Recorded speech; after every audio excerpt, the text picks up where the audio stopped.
그날도 새벽부터 은행 문을 기다리고 있었습니다. 손에 든 적금 통장을 보니 마음이 무거워지더군요. 이게 정말 마지막이구나 싶었어요. 여보, 이번이 정말 마지막이야. 약속할게. 남편은 어제 밤에도 같은 말을 했습니다. 벌써 네 번째 듣는 소리였죠. 은행 창구에서 적금을 해지하면서 직원이 물었습니다. 정말 해지하시겠어요? 만기까지 얼마 안 남았는데. 저는 고개만 끄덕였습니다. 뭐라고 설명할 수 있겠어요. 남편 사업 때문이라고, 가족을 위해서라고 말할 수도 없고, 통장에 찍힌 마지막 잔액을 보니 허탈했습니다. 집에 돌아와서 남편에게 통장을 건네주는데 갑자기 어지러움이 밀려왔습니다. 요즘 부쩍 몸이 이상했어요. 머리도 자주 아프고 가슴이 답답한 느낌도 들고 남편은 고마워 여보 하며 남편은 통장을 받아들고는 바로 나가버렸습니다. 제 몸이 어떤지는 묻지도 않더군요. 며칠 뒤 병원에서 전화가 왔습니다. 지난주에 받은 건강검진 결과가 나왔다며 오라고 하더군요. 뭔가 이상한 수치가 나왔다고 저녁 식탁에서 가족들에게 말했습니다. 병원에서 재검사 받으러 오라고 하네. 다음 주에 가봐야겠어. 큰아들 준호가 고개를 들더니 말했어요. 엄마, 괜찮을 거예요. 요즘 병원에서 다 그래요. 별일 아닐 거예요. 둘째 준석은 휴대폰만 보면서 대답했습니다. 응, 엄마 워낙 건강하잖아. 남편은 신문을 보면서 말했죠. 그냥 형식적인 검사일 거야. 아, 이것들이 정말. 그날 밤 혼자 설거지를 하면서 생각했습니다. 30년 동안 가족만 생각하고 살았는데 정작 내 생각은 아무도 안 해주는구나. 낡은 고무장갑을 끼면서 문득 무서운 생각이 들었어요. 만약 정말 큰 병이라면 과연 누가 저를 돌봐줄까? 병원에서 전화가 온 건 그 다음 주 화요일이었습니다. 점심을 준비하고 있는데 휴대폰이 울리더군요. 김정숙 님이시죠? 지난주 검사 결과가 나왔는데요. 몇 가지 수치가 정상 범위를 벗어나서 정밀 검사가 필요합니다. 간호사의 목소리는 차분했지만 제 가슴은 쿵쾅거리기 시작했어요. 간호사는 가능하면 이번 주 안에 오라는 말에 저는 네, 알겠습니다. 라고 대답은 했지만 손이 떨리는 걸 멈출 수가 없었습니다. 정밀검사라니 정말 뭔가 잘못된 건가? 남편에게 먼저 말했습니다. 거실에서 신문을 보고 있던 남편은 고개도 들지 않고 대답했어요. 정밀검사? 뭐 별거 아닐 거야. 요즘 의사들이 다 그래. 돈 벌어 먹으려고. 그래도 혹시 모르니까 함께 가줄 수 있어? 그제야 남편이 신문을 내려다보더군요. 이번 주는 안 돼. 중요한 거래처 미팅이 연달아 있어서 다음 주로 미룰 수는 없어. 간호사가 가능하면 이번 주 안에 오라고. 그럼 큰애한테 부탁해봐. 나는 정말 이번 주는 어려워. 저녁에 큰아들에게 전화했습니다. 준호야, 엄마가 병원에 정밀 검사 받으러 가야 하는데. 엄마, 죄송해요. 이번 주에 프로젝트 마감이라 야근해야 해서요. 어쩔 수 없이 둘째에게도 전화했어요. 준서가 형이 바쁘다니까 너라도. 엄마, 저도 출장 가야 해서요. 에이 엄마, 별일 아닐 거예요. 너무 걱정하지 마세요. 다들 죄다 별일 아닐 거라고 말만 합니다. 그날 밤 침대에 누워서 생각했습니다. 30년 동안 이 가족의 뒷바라지만 했는데 정작 내가 아프다는데 아무도 없구나. 정말이지 너무 서운하였습니다. 검사 당일 아침 혼자 병원에 갈 준비를 했습니다. 거울을 보니 얼굴이 많이 야위어 보였어요. 언제 이렇게 늙었을까요? 남편은 일찍 나가면서 말했습니다. 여보, 검사 잘 받고 와. 별일 없을 거야. 그리고는 서둘러 현관문을 나섰어요. 뒤도 돌아보지 않고 병원에 혼자 가려니 많이 쓸쓸하네요. 버스에 앉아서 창밖을 보면서 생각했어요. 언제부터 나는 이 가족에서 당연한 존재가 되어버린 걸까? 아프지도 않고 쓰러지지도 않고 항상 건강한 사람으로만 여겨지는. 병원에 도착해서 접수를 하는데 옆에서 며느리와 함께 온 어머니가 보였습니다. 어머니, 긴장하지 마세요. 제가 다 들어봐 드릴게요. 그 며느리의 따뜻한 목소리를 들으니 갑자기 눈물이 날 것 같았어요. 나도 누군가 함께 있어줬으면. 대기실에 홀로 앉아 번호표를 기다리면서 깨달았습니다. 가족을 위해 모든 걸 바쳤지만 정작 제가 필요할 때는 아무도 제 편에 서 있지 않다는 걸. 의사 선생님의 말씀이 귀에 맴돌았습니다. 검사 결과를 보니 수술이 필요한 상황입니다. 늦지 않게 발견된 게 다행이에요.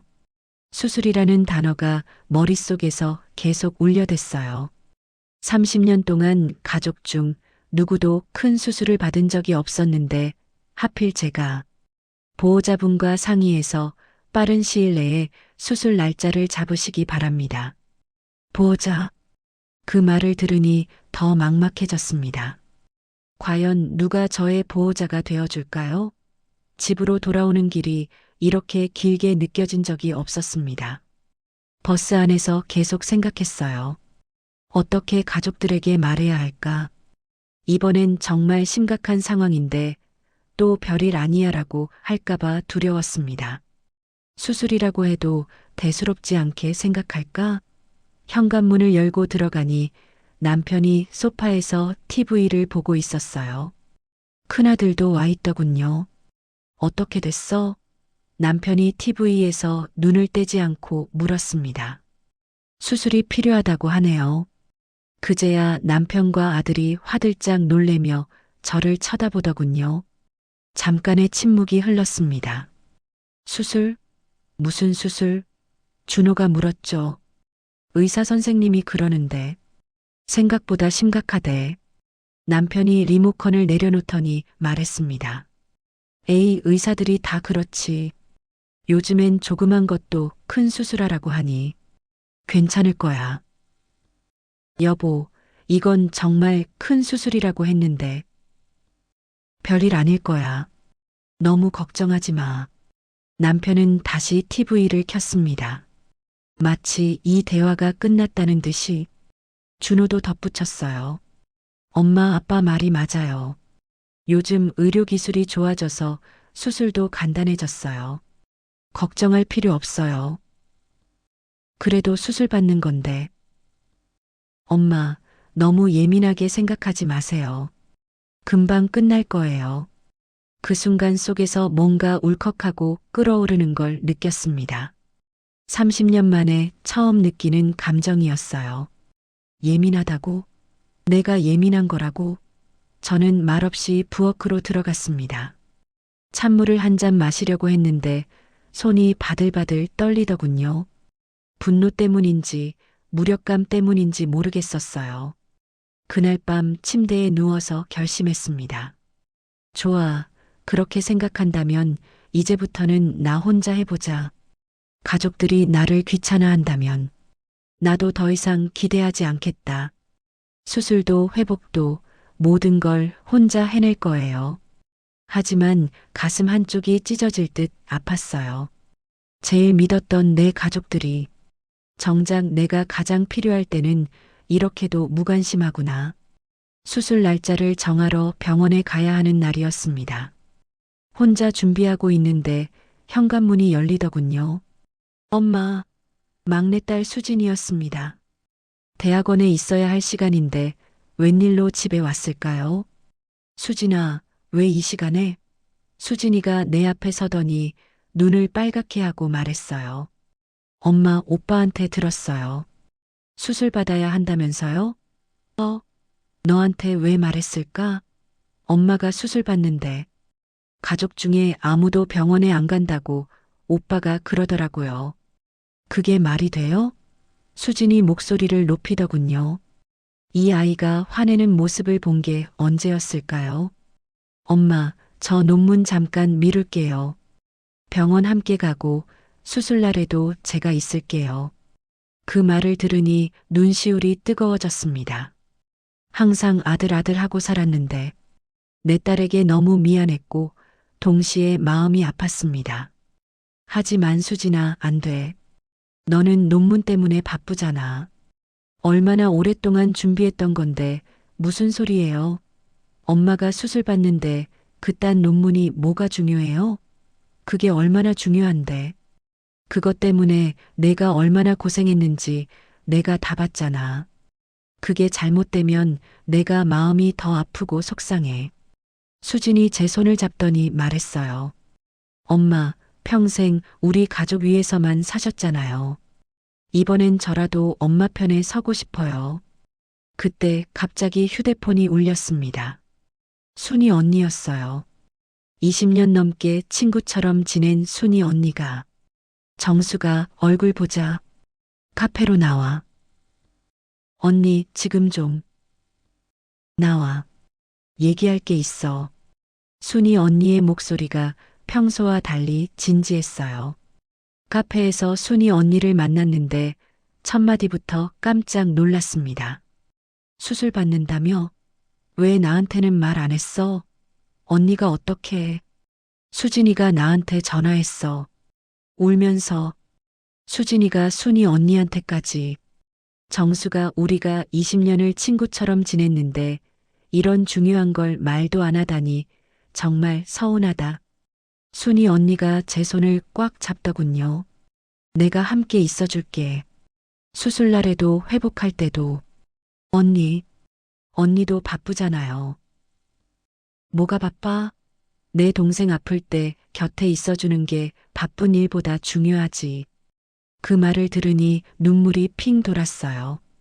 가족들은 다 바쁘다고 했는데 이 사람은 자기 일 제쳐두고 제 곁에 있어주겠다는 거였어요. 집에 돌아와서 수진이와 다시 얘기했습니다. 수진아, 엄마 마음은 고맙지만 너는 내 일에 집중해. 순이 이모가 함께 있어주신대. 그래도 너는 엄마가 자랑스러워할 수 있게 내 일 잘하는 게 더 큰 도움이야. 수진이 망설이더니 고개를 끄덕였어요. 알겠어요. 대신 수술 끝나고 바로 갈게요. 그날 밤 처음으로 마음이 조금 따뜻해졌습니다. 비록 가족 중 누구도 함께 해주지 않지만 제 편에 서주는 사람들이 있다는 걸 알았거든요. 그래, 나 혼자가 아니구나. 수술 전날이었습니다. 병원에서 필요한 서류를 정리하다가 서랍 깊숙한 곳에서 낡은 봉투 하나를 발견했어요. 이게 뭐였지? 봉투를 열어보니 오래된 통장들이 나왔습니다. 해지된 적금 통장들, 텅 빈 예금 통장들. 30년 동안의 제 인생이 고스란히 들어있더군요. 첫 번째 통장을 펼쳤습니다. 1995년에 만든 적금이었어요. 간호사로 일하면서 차곡차곡 모았던 돈이었는데 1998년에 해지되어 있었습니다. 아, 그때 남편 첫 번째 사업이 망했을 때구나. 두 번째 통장. 2003년에 시작한 적금. 수진이 어릴 때 용돈벌이로 했던 과외비를 모은 거였어요. 2005년 해지. 남편의 두 번째 사업 실패. 세 번째, 네 번째. 통장을 넘길 때마다 가슴이 답답해졌습니다. 내가 이렇게 많이 포기했었나? 마지막 통장은 2010년에 만든 것이었어요. 간호사로 복직하려고 준비하면서 모았던 돈이었습니다. 그때 정말 다시 일하고 싶었거든요. 아이들도 다 컸고 제 꿈을 다시 찾고 싶었어요. 하지만 이 통장도 2년 만에 해지되어 있었습니다. 남편의 세 번째 사업 실패 때문에. 여보, 미안해. 이번만 도와줘. 복직은 나중에 해도 되잖아. 그때 남편의 말이 생각났습니다. 나중에. 그 나중은 언제 오는 거였을까? 통장 사이에서 노란 메모지 하나가 떨어졌어요. 제 글씨로 적혀 있었습니다. 간호사 복직 준비 마이너스 보수교육 40만 원, 유니폼 15만 원, 도서비 30만 원. 그 밑에 작은 글씨로 이렇게 적혀 있었어요. 언젠가는 꼭 다시 시작하자. 그 메모지를 보니 눈물이 왈칵 쏟아졌습니다. 언젠가는 나는 언제나 언젠가만 꿈만 꾸며 항상 기다리며 살았구나. 계산기를 꺼내서 해지한 통장의 금액들을 모두 더해봤습니다. 1억여 원이 넘었어요. 정작 나를 위해 쓴 돈은 정말 없었구나. 침대 옆 서랍에서 요즘 쓰는 가계부를 꺼냈습니다. 한 달치 지출 내역을 보니 더 가슴이 아팠어요. 남편 골프비 마이너스 30만 원, 큰아들 용돈 마이너스 50만 원, 둘째 생활비 지원 마이너스 40만 원, 수진이 등록금 마이너스 200만 원. 그리고 제 이름으로 된 지출은 고작 미용실비 3만 원이 전부였습니다. 지난 시간 동안 나는 내 이름으로 된 꿈 하나 제대로 이루지 못했구나. 그때 남편이 들어왔습니다. 뭐 하고 있어? 정리 좀 하고 있어요. 내일 수술인데 너무 늦게까지 하지 마. 일찍 자야지. 남편은 제가 눈물을 흘리고 있는 것도 모른 채 씻으러 갔습니다. 이 사람은 정말 나에 대해 아무것도 모르는구나. 통장들을 다시 봉투에 넣으면서 생각했습니다. 내일 수술대에 올라가는 건 저인데 정작 제 곁에는 가족이 아닌 친구가 있을 거라는 게, 지난 시간 동안 이 가족을 위해 살았는데 제 인생에서 가장 무서운 순간에는 혼자라는 게 이제 알았습니다. 내가 얼마나 바보였는지. 수술 당일 새벽 6시에 일어났습니다. 9시까지 병원에 도착해야 한다고 했거든요. 가방을 챙기면서 남편을 깨웠어요. 여보, 일어나요. 병원 가야 돼요. 남편이 눈을 비비며 시계를 봤습니다. 아, 벌써 이 시간이야? 여보, 미안한데. 갑자기 급한 일이 생겼어. 거래처에서 아침 일찍 만나자고 연락이 왔거든. 오늘이 수술날인데요. 알아. 그래서 미안하다는 거야. 수술 끝나면 바로 갈게. 수술 끝나면? 수술 전에 보호자 동의서도 써야 하고 의사 선생님 설명도 들어야 하는데. 그런 건 혼자서도 할 수 있잖아. 뭐 어려운 일도 아니고. 남편은 급하게 씻고 밥도 먹고 할 거 다 하고 옷을 갈아입기 시작했어요. 정말 중요한 약속이라서 빠질 수가 없어. 이해해줘. 30년 만에 처음 받는 수술보다 거래가 더 중요하다는 거네. 남편이 나가고 나서 큰아들에게 전화했습니다. 준호야, 아빠가 급한 일이 생겨서 못 온대. 너라도. 엄마, 죄송해요. 저도 오늘 중요한 회의가 있어서요. 미리 말씀드렸잖아요. 별일 없을 거예요. 둘째에게도 전화했어요. 준서가, 형도 바쁘고 아빠도 일이 있다는데. 엄마, 나 어제 야근해서 진짜 못 일어나겠어. 수술 끝나고 갈게. 뭐? 못 일어나겠다고? 수술 전에 여러 가지 해야 할 일이. 엄마, 그런 건 간호사들이 다 해주는 거 아니야? 너무 걱정 말라고. 전화를 끊고 나서 거울을 봤습니다. 창백한 얼굴, 떨리는 손. 이런 모습인데도 가족들은 별일 없을 거라고만 하네요. 순이 언니가 7시에 도착했습니다. 정수가 괜찮아? 언니. 순이 언니가 제 얼굴을 보더니 바로 알아차렸어요. 가족들 또 안 온다고 하지? 저는 고개만 끄덕였습니다. 말하면 눈물이 날 것 같았거든요. 어떻게 이럴 수가 있어? 순이 언니가 화를 내는 모습을 보니 오히려 제가 더 차분해졌어요. 화낼 일도 아니구나. 내가 기대를 했던 게 잘못이지. 병원에 도착해서 수술 전 준비를 했습니다. 동의서를 쓰고 의사 선생님 설명을 듣고 모든 걸 혼자 결정해야 했어요. 보호자분이 안 오셨나요? 간호사가 물었습니다.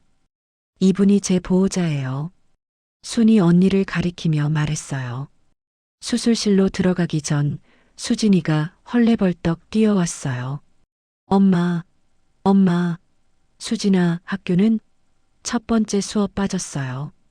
엄마 수술인데 수업이 뭐가 중요해요? 26살짜리 딸이 알고 있는 걸 60살이 넘은 남편과 30살이 넘은 아들들은 모르는 거네요. 수술복으로 갈아입고 침대에 누워서 수술실로 들어가는 길에 생각했습니다. 30년 동안 이 사람들을 위해 살았는데 정작 제가 가장 무서운 순간에는 아무도 없구나. 마취가 시작되면서 의식이 흐려지는 중에도 계속 생각했어요. 이제 정말 끝이야.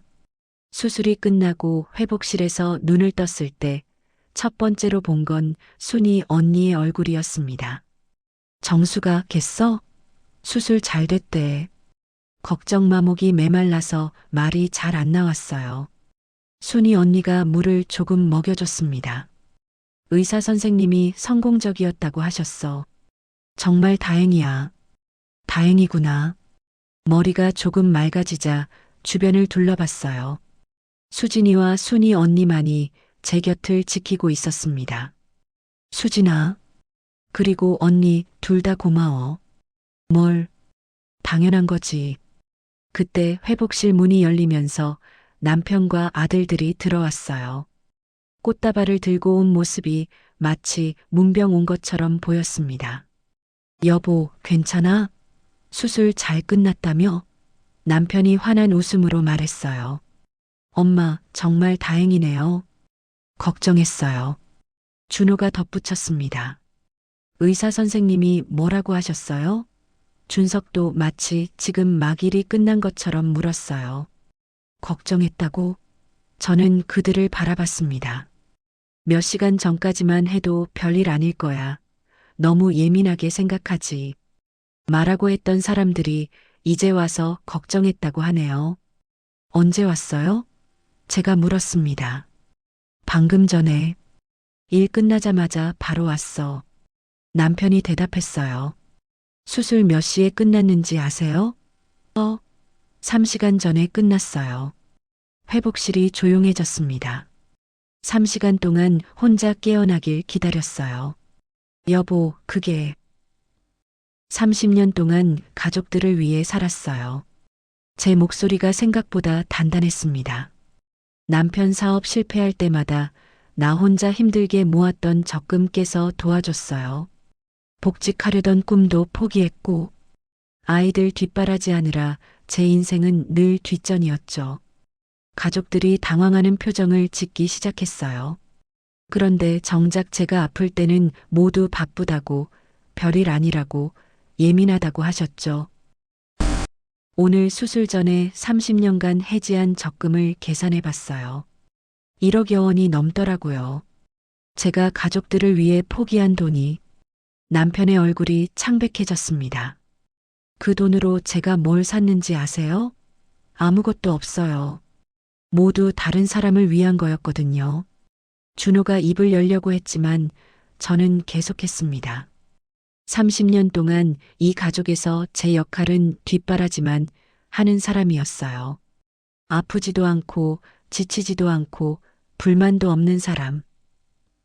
엄마, 그게 아니라고? 그럼 뭐지? 제가 처음으로 목소리를 높였어요. 오늘 수술날에 아무도 함께 오지 않은 게 뭐죠? 할 말이 있으면 해보세요.